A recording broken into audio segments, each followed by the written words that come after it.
অল্প বয়সে তিনি তার বাপ মাকে হারালেন। তখন ঠিকমতো কথা বলতে পারে না। বয়স বোধহয় 1 বছর।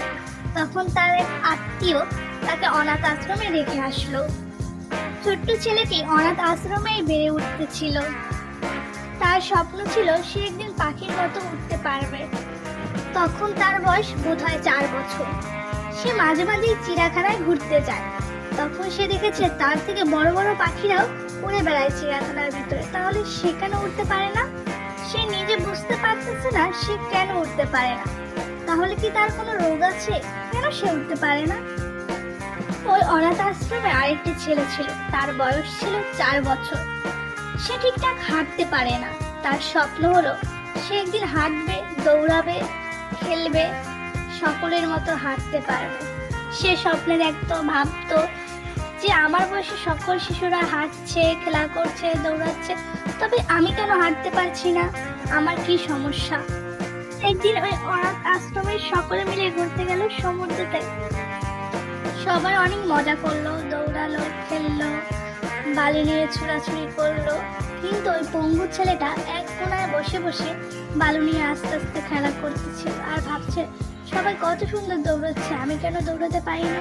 কেন পারি না? অন্যদিকে ওই যে ছেলেটি যে পাখির মতন উঠতে চায়, ওই অনাথ ছেলেটি দৌড়াচ্ছে, খেলা করছে আর ভাবছে আমি দৌড়াতে দৌড়াতে উঠতে পারতাম।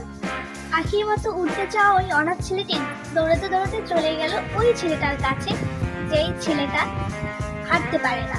ও দেখলো ওই ছেলেটা বালু দিয়ে পাখি বানাচ্ছে, বালু দিয়ে ঘর বানাচ্ছে। তখন ওই ছেলেটাকে জিজ্ঞাসা করলো, তুমি কি পাখির মতো উঠতে চাও, তাই তুমি পাখি বানাও? তখন ছেলেটি বললো, আমি পাখির মতো উঠতে চাই না, আমি হাঁটতে চাই, আমি দৌড়াতে চাই, আমি খোলা আকাশের নিচে মন ভরে দৌড়াতে চাই।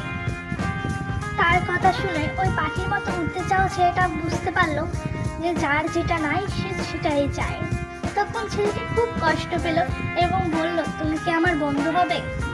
অবশ্যই আমরা বন্ধু হতে পারি। তখন দুজন মিলে প্রায় 1 ঘন্টা খেললো।